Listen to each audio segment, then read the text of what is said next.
Happy morning students. स्वागत है आपका फिर से बेसिक लेवल केमिस्ट्री में। 1 मिनट की परमात्म स्मृति, फिर क्लास शुरू करते हैं।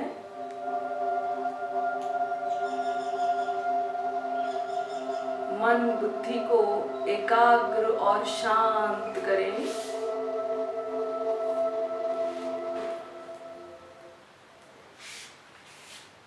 ओम शांति। तो स्टूडेंट्स, कल हमने मैटर के बारे में और उसकी 3 स्टेट्स के बारे में और व्हाट इज केमिस्ट्री यहाँ से स्टार्ट करके पढ़ा था। आज हम उस मैटर के भिन्न भिन्न रूप देखते हैं कि हमने कहा था कि everything which we can see, जो भी चीज हम अपने आसपास देख सकते हैं वो क्या है? द्रव्य है। लेकिन हम किसी को पदार्थ बोलते हैं, किसी को मटेरियल बोलते हैं, किसी को मैटर बोलते हैं। तो हमें ये बिल्कुल क्लियर नहीं होता कि what is matter, what is material, what is substance.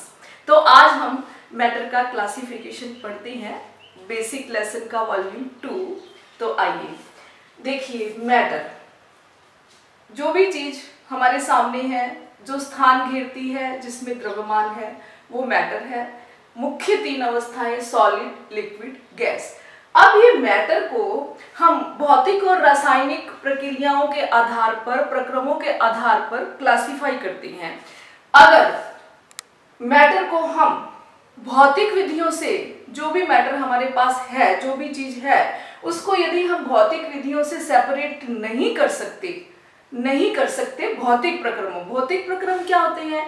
यानी कि गर्म करना, उबालना, छानना, वाष्पीकरण करना, आसवन करना, ये भौतिक विधियां हैं। यानी कि उसके अंदर कोई केमिकल कॉम्पोजिशन चेंज नहीं करना है। तो फिर हम अगर उसको फिजिकली सेपरेट कर सकते हैं या नहीं कर सकते? यदि नहीं कर सकते तो उसको कहते हैं प्योर सब्सटेंस, शुद्ध पदार्थ। और अगर कर सकते हैं तो उसको कहते हैं मिक्सचर, यानी कि हिंदी में इसको बोलेंगे मिश्रण। ठीक है बच्चों। अब ये प्योर सब्सटेंस क्या है? इसका एक निश्चित रासायनिक संगठन होता है। इंग्लिश में लिखा है और मैं हिंदी में बोल रही हूं ताकि आपको दोनों समझ में आ जाए कि प्योर सब्सटेंस का एक निश्चित रासायनिक संगठन होता है और इसके अंदर जो भी कण है वो आपस में रासायनिक बंधों से बंधे हुए होते हैं। अब हम मिश्रण की बात करें तो ये नॉन बॉन्डेड, कोई केमिकल बॉन्ड इनके बीच में नहीं होता, कणों के बीच में, और इनका वेरिएबल कंपोजिशन होता है। वेरिएबल यानी कि परिवर्ती, कोई निश्चित संगठन नहीं है, उसको हम बदल सकते हैं। मिश्रण को किसी भी भौतिक विधियों से किसी भी 2 चीजों को मिला दीजिए, किसी भी भौतिक विधि से। मान लीजिए आपने रेत को पानी में डाल दिया, मिश्रण। पानी में चीनी डाल दी, मिश्रण। नमक और रेत मिक्स कर दिया, मिश्रण। तो यहाँ पर कुछ नहीं होता कि किस अनुपात में मिलाया है, या कोई केमिकल रिएक्शन की जरूरत नहीं होती। तो आप समझ गए होंगे मेन बात क्या है कि इसमें कोई केमिकल बॉन्ड नहीं होता, इसका कोई निश्चित रासायनिक संगठन नहीं होता। इसको हम भौतिक विधियों द्वारा इसके अवयवों को पृथक कर सकते हैं। माना आपने पानी में नमक मिला दिया, मिश्रण बन गया। अब उस मिश्रण को आपको अलग करना है, अवयवों को, पानी और नमक को। तो आप क्या करेंगे? सिंपल, बॉयल करते जाएं। झीलों में नमक होता है ना, जब पानी वाष्प बनकर उड़ जाता है तो नमक रह जाता है। तो पानी तो वाष्पन से उड़ जाएगा और नमक शेष रह जाएगा। लेकिन यदि हम किसी प्योर सब्सटेंस के अवयवों को अलग करना चाहें तो इन फिजिकल भौतिक विधियों के द्वारा पृथक नहीं कर सकते। अब आगे चलते हैं। प्योर सब्सटेंस फिर 2 प्रकार का है, एलिमेंट, कंपाउंड। एलिमेंट माना जिसमें एक ही प्रकार के सारे परमाणु होंगे, सभी परमाणु जिसके एक ही प्रकार के होंगे उसको हम कहेंगे एलिमेंट। लेकिन 2 और मोर, 2 या 2 से अधिक तत्वों के रासायनिक संयोग से बनी हुई वस्तु को हम कंपाउंड, और हिंदी में इसको कहते हैं यौगिक। योग से बना यौगिक, योग से बना, किसके योग से? कम 2 तत्व होने चाहिए और उससे भी ज्यादा हो सकते हैं, और उनका भी हम यूं ही मिक्सिंग नहीं कर सकते भौतिक विधियों के द्वारा, उनको भी हमें केमिकली रिएक्शन करानी पड़ेगी उनके बीच में। यानी कि एलिमेंट के बीच में जब केमिकल बॉन्ड बन जाता है तो वो एक निश्चित अनुपात में परमाणुओं का संयोग होकर के कंपाउंड बनेगा।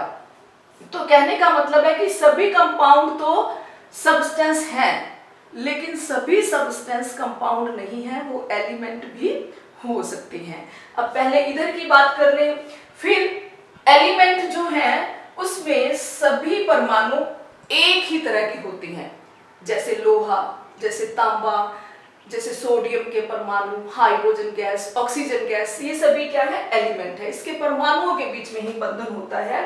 अब ये क्या खासियत है कि ये जो एटम होंगे, एक तत्व के सभी परमाणुओं के अंदर जो प्रोटॉन की संख्या होगी वो बिल्कुल सेम होगी। किसी एक तत्व के सभी परमाणुओं में प्रोटॉन की संख्या सेम होगी। यदि हमारे पास एक लोहे का टुकड़ा है तो उसमें जितने भी लोहे के परमाणु हैं उन सब में प्रोटॉन समान होंगे। ऐसा नहीं हो सकता किसी में प्रोटॉन कम या ज्यादा है। हाँ, इलेक्ट्रॉन और न्यूट्रॉन की संख्या में भिन्नता हो सकती है। उसके बाद ये एलिमेंट जो है इसकी एक आवर्त सारणी बनी हुई है, आप सब जानते हैं। आवर्त सारणी भी मैं आपको सिखाऊंगी कैसे बनती है और कैसे परमाणु क्रमांक ज्ञात करते हैं। अब उस आवर्त सारणी के अंदर हमने फिर से आगे इन एलिमेंट्स को धातु मेटल, अधातु नॉन मेटल, मेटेलॉइड उपधातु और उसके बाद उत्कृष्ट गैसें नोबल गैसेस के अंदर डिवाइड किया हुआ है। ये सभी हम कहाँ पढ़ेंगे, ये हम सब पढ़ेंगे आवर्त सारणी में। तो ये एलिमेंट को हिंदी में कहते हैं तत्व। तत्व और यौगिक ये दोनों क्या है, प्योर सब्सटेंस हैं। ठीक है। अब यौगिक, पहले ही मैंने बताया है कि दो या दो के अधिक तत्वों के योग से और रासायनिक संयोग से और निश्चित अनुपात में संयोग होने से तीन बातें जरूरी हैं। आप नोट कर ले, कम से कम दो तत्व होने चाहिए, दो प्रकार के, ऐसा नहीं कि दो हाइड्रोजन, दो प्रकार के कम से कम तत्वों का योग, केमिकल बॉन्ड, तत्वों के बीच में केमिकल बॉन्ड, रासायनिक बंध से यौगिकों का निर्माण होता है और वो भी एक निश्चित अनुपात में होने चाहिए। सबसे सिंपल एग्जांपल लेते हैं H2O, पानी, इसी तरह से NaCl। इसके आगे भी आपको इसका अलग अलग वर्गीकरण मिलेगा कि ये आयनिक बंध वाले यौगिक हैं, ये साल्ट हैं, ये जो है कोवेलेंट बॉन्ड वाले हैं। बहुत लंबा चौड़ा वर्गीकरण है आगे अलग अलग टाइप का। तो लेकिन अब ये क्या है, H2O, पानी, आप कहीं से भी प्राप्त करें, चाहे वो रिवर का है, नदी का जल है, चाहे वो वर्षा का जल है, या चाहे वो प्रयोगशाला में बनाया हुआ जल है, हर एक जल के अंदर कंपोजिशन यही रहेगा कि वो हाइड्रोजन और ऑक्सीजन से ही बना होगा और उसमें भी प्रत्येक मॉलिक्यूल में हाइड्रोजन के दो और ऑक्सीजन का एक परमाणु होगा। यदि ये कंपोजिशन चेंज होता है, अगर H2O2 हो गया तो इसको आप जल नहीं कह सकते, भले ही वो हाइड्रोजन और ऑक्सीजन से बना हुआ है। तो ये जो चीज मैंने समझाई है इसको स्थिर अनुपात का नियम भी कहते हैं कि यौगिक चाहे किसी भी रीति से प्राप्त करें उसमें वही तत्व होते हैं और वो भी एक निश्चित अनुपात में। अब इसको हम कहेंगे मॉलिक्यूल, क्या बोलेंगे, अणु। तो कंपाउंड का हमेशा क्या होता है, कंपाउंड की पहचान किससे होती है, आणविक इकाई से, मॉलिक्यूलर यूनिट से। इसके एक अणु का संगठन क्या है, जो गुण एक अणु में होंगे वही सारे यौगिक के अंदर होंगे। अब एलिमेंट का क्या होता है यूनिट, एटम भी हो सकता है और मॉलिक्यूल भी हो सकता है। कुछ तत्व प्रकृति के अंदर अपने परमाणुओं के रूप में रहते हैं और कुछ अपने अणुओं के रूप में रहते हैं, लेकिन ये निश्चित है कि परमाणुओं के संयोग से ही अणु बनते हैं।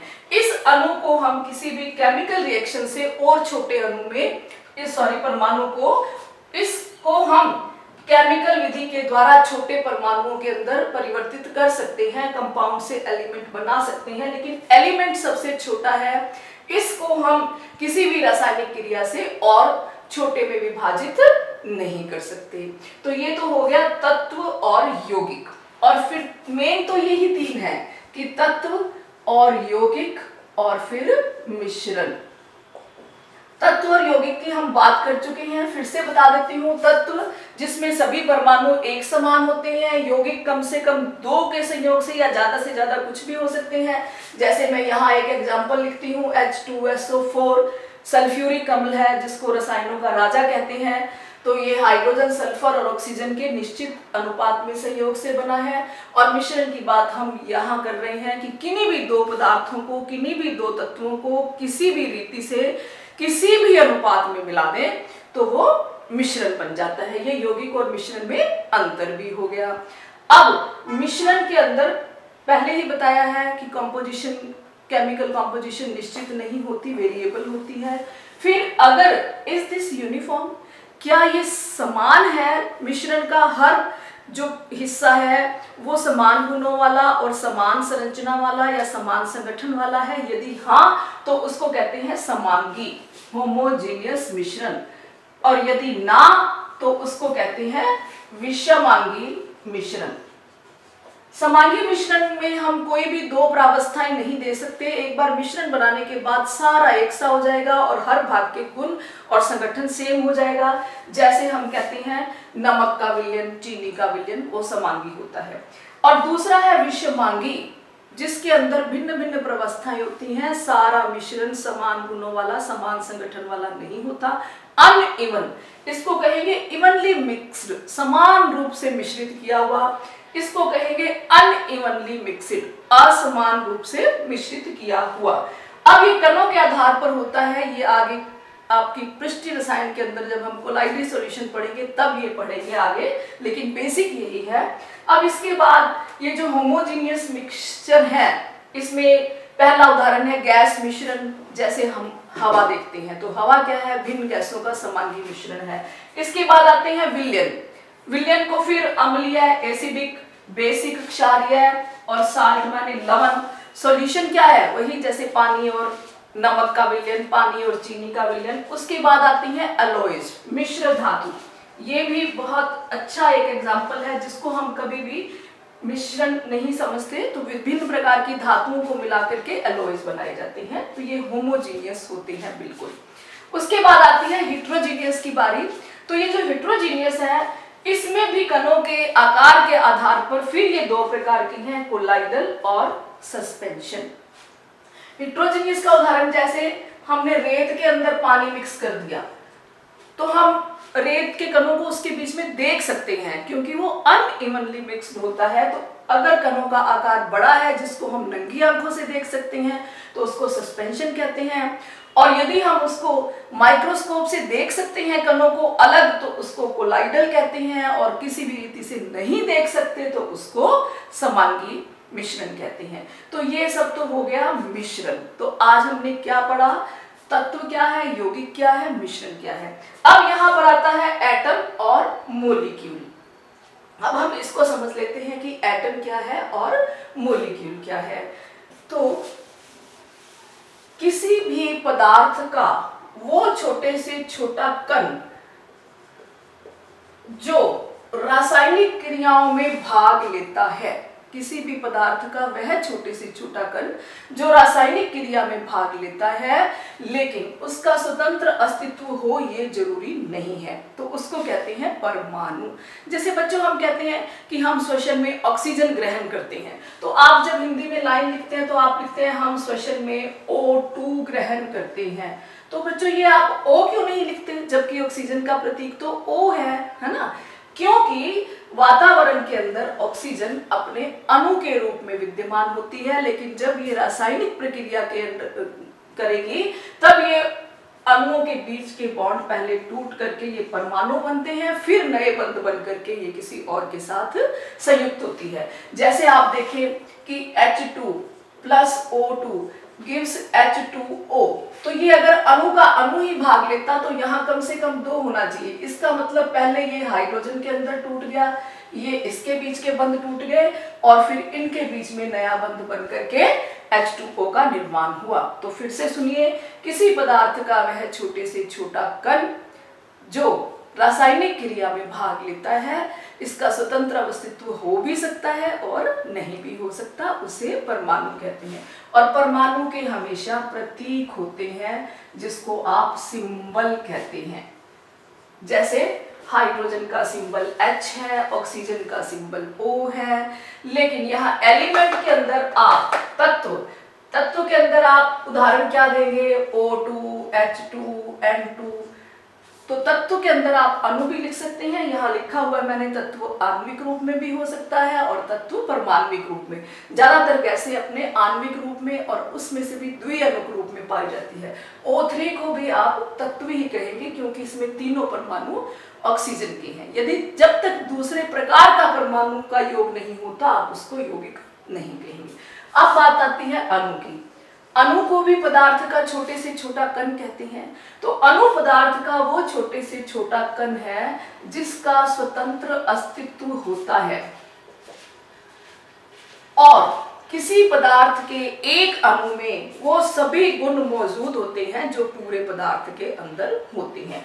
माना आपके पास NaCl का एक अणु है तो उसका भी रंग, गंध, अवस्था, स्वाद, रासायनिक क्रियाएं वही होंगी जो पूरे के पूरे NaCl के एक ढेर के अंदर होंगी। तो ये एक स्वतंत्र यूनिट है जिसके अंदर उस पदार्थ के सभी गुण मौजूद होते हैं। लेकिन परमाणुओं से जब अणु बनता है तो परमाणु अपने गुण खो देते हैं। अब पहले मैं बता दूं कि अणुओं का हमेशा सूत्र होता है। जैसे परमाणु का प्रतीक होता है, अणु का सूत्र होता है। H2O को आप सूत्र कहेंगे ना कि प्रतीक। O जो है ये ऑक्सीजन का प्रतीक है और O2 जो है ये ऑक्सीजन का सूत्र है। सिंगल परमाणु का प्रतीक होता है, जब वो अणु के रूप में आ जाता है तो उसका सूत्र होता है। तो मैं कह रही थी कि जब परमाणुओं से अणु बनता है तो वो मूल गुण खो करके अपने यौगिक के, जैसे परमाणु हाइड्रोजन लिए, परमाणु ऑक्सीजन लिए, इन दोनों के संयोग से बनता है H2O। ये भी गैस है, ये भी गैस है, लेकिन ये क्या है? लिक्विड है। ठीक है, ये ऑक्सीजन जो है आग को जलाती है, जलाने में सहायक है, ये आग को बुझाने में सहायक है। तो जब परमाणुओं से अणु बन जाता है तो ये परमाणुओं के मूल गुण नहीं रहते, वो अणु जो बन जाता है उसके गुण उस यौगिक में पाए जाते हैं। तो आज हमने क्या क्लियर करना है? तत्व क्या है, यौगिक क्या है, मिश्रण क्या है। अब अलग अलग उदाहरण बता देती हूँ। आवर्त सारणी के अंदर जितने भी पूरी आवर्त सारणी के हैं वो एलिमेंट हैं, सारे तत्व हैं। यौगिक कोई भी रासायनिक क्रिया में आप कोई सा भी ले लें, जैसे मैंने एक दो उदाहरण बताए हैं। अम्ल का उदाहरण है H2SO4, क्षार का उदाहरण है NaOH, जल का उदाहरण है, और अल्कोहल है C2H5OH। तो ये चीजें आप किसी भी रीति से प्राप्त करें, सदा इनका सूत्र और रासायनिक संगठन यही रहेगा और उनके अंदर एक विशेष प्रकार का रासायनिक बंध होगा यौगिकों के अंदर। और मिश्रण में तो आप कुछ भी, पानी के अंदर आपने रेत मिला दिया तो भी मिश्रण, चीनी के अंदर आपने नमक मिला दिया तो भी मिश्रण। और इनको आप भौतिक विधियों से पृथक भी कर सकते हैं, लेकिन मिश्रण को यदि आपने उसके तत्वों में डिवाइड करना है तो हमें रासायनिक क्रियाओं का ही सहारा लेना पड़ेगा। और एलिमेंट को हम और छोटे में तोड़ नहीं सकते जब तक कोई बहुत ऊर्जा वाली कोई आग या ऐसी स्थिति ना हो। सामान्य क्रियाओं के द्वारा हम इसको और छोटे भागों में डिवाइड नहीं कर सकते। परमाणु के बारे में पहले डाल्टन ने कहा था कि परमाणु अविभाज्य कण है। बाद में परमाणु संरचना के अंदर उसके अंदर प्रोटॉन, इलेक्ट्रॉन और न्यूट्रॉन की खोज हुई। एक और लास्ट में बात फिर से याद रखना कि हर एटम का, हर तत्व के परमाणु का परमाणु क्रमांक, यानी कि उसके अंदर प्रोटॉन की संख्या निश्चित होती है जो किसी भी दूसरे तत्व के समान नहीं होगी। जैसे हाइड्रोजन के अंदर प्रोटॉन होता है 1, तो पूरी आवर्त सारणी के अंदर कोई दूसरा तत्व नहीं होगा जिसके परमाणुओं के अंदर 1 प्रोटॉन हो। हाइड्रोजन के सभी परमाणुओं के अंदर 1 ही प्रोटॉन मिलेगा। ऐसे ही आप कोई भी तत्व को उसके परमाणु, और इस प्रोटॉनों की संख्या को कहते हैं परमाणु क्रमांक। नेक्स्ट वॉल्यूम 3 में हम ये परमाणु क्रमांक के बारे में आपको समझाएंगे। कि wish you all the best. Stay home, stay healthy, stay safe.